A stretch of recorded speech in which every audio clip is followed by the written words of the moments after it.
I still remember the moment I first saw the news break. It wasn't loud. No explosions. No dramatic announcement. Just a short headline saying the deal had collapsed. But something about it didn't feel normal.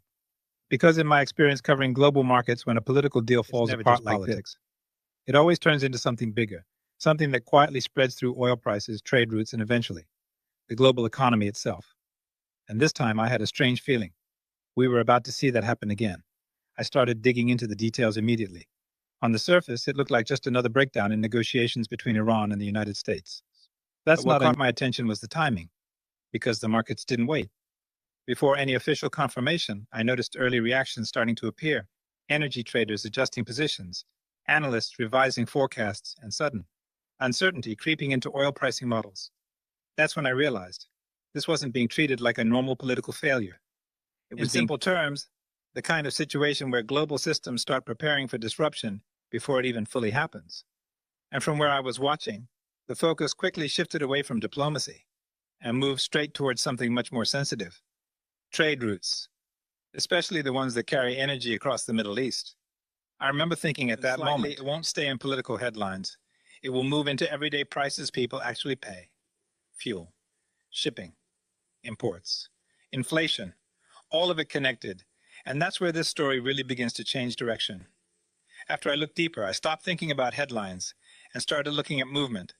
Not political movement, where the real story always reveals itself first. What I noticed was subtle, but important. Energy sentiment started shifting almost instantly. Not panic, but repositioning. Like traders were quietly preparing for a scenario that hadn't fully happened yet, but everyone knew could escalate. And in my experience, that's usually the most dangerous stage, but the anticipation of it. That's when I started focusing on one critical pressure point: global oil flow. Because even small uncertainty in Middle Eastern stability can change how energy is priced globally. Insurance costs rise. Shipping risk increases. Contracts get adjusted. And suddenly, something that started as a diplomatic failure. I remember thinking, this is how global disruptions usually begin, not with shock, but with adjustment. And the more I followed it, the more one idea became clear in my mind. We were no longer just talking about a failed deal. We were watching the early formation of a global risk premium, added quietly into everything from fuel prices to international trade costs. The next phase would be about control. Control of routes, control of supply, and control of pressure points that can influence entire economies. As I kept following the situation, I started focusing less on politics and more on geography. Because in global economics, geography is power. And there are a few places on this planet that the entire world depends on. One of them is the Strait of Hormuz. I remember pausing when I saw it on the map again. Not because it was new, but because of what it represents. Nearly a fifth of the world's oil supply moves through that narrow stretch of water. And when I think about global trade systems, I always ask myself one question. What happens if confidence, because even without any physical blockage, uncertainty alone is enough to change global pricing behavior? Shipping companies start adding risk charges. Insurance companies adjust premiums. And energy buyers begin looking for alternatives that are more expensive, but safer. That's how the ripple effect spreads. Quietly, systematically. And what struck me most was this realization. No single announcement was needed for the system to react. It was already reacting, based on possibility, not reality. That's when I understood the deeper layer of this story. This isn't just about a failed deal anymore. It's about how global markets behave when trust between major powers starts to break down. And once that trust is gone, oil, and every trade agreement becomes more expensive, even if nothing physically changes. By the time I reached this point in my research, something became very clear to me. This wasn't a short-term reaction. It was a shift in behavior. Because once global markets start pricing in risk, they rarely remove it quickly. Down later, the memory of instability stays inside the system. I saw it in the way analysts were speaking. They weren't asking what happens next time. And that mindset changes everything. Because it means the world is no longer reacting to events. It's preparing for future disruptions as if they are already guaranteed. In my experience, that's the point where economic systems become more and more expensive to operate. Trade routes don't need to be blocked to feel pressure. Markets don't need a war to behave like one is coming. And this is where the real global impact begins to spread, not in headlines, but in everyday life.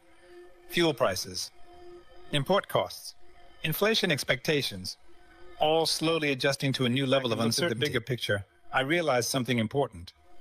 This wasn't just about Iran. This wasn't just about the United States. This was about how fragile the global trade system really is when trust between major powers starts to break. And after looking at everything, I came to a simple but uncomfortable conclusion. We are not just watching a failed deal. We are watching confidence between major powers starts to break. No missiles, no official war declaration, just uncertainty, and the world adjusting in real time. And maybe that's the most important lesson here. Because in today's world, the biggest changes don't always come from conflict itself. They come from the fear of what might happen next. If you found updates, I post daily first-person analysis on global geopolitics, trade shifts, and economic pressure points shaping the world in real time. And I want to ask you something. Do you think global economies are becoming more stable over time, or more fragile than ever before? Drop your thoughts in the comments. It's like this, because realize, this wasn't just news. This was the beginning of a new... It's like this, and realize, this wasn't just news. This was the beginning of a new... It's like this, and realize, this wasn't just news. This was the beginning of... I remember the moment I first saw the news break. It wasn't loud. No explosions. No dramatic announcement. Just a short headline saying the deal had collapsed. But something about it didn't feel normal. Because in my experience covering global markets, when a political deal falls apart like this, it's never just politics. It always turns into something bigger. Something that quietly spreads. I remember the moment I first saw the news break. It wasn't loud. No explosions. No dramatic announcement.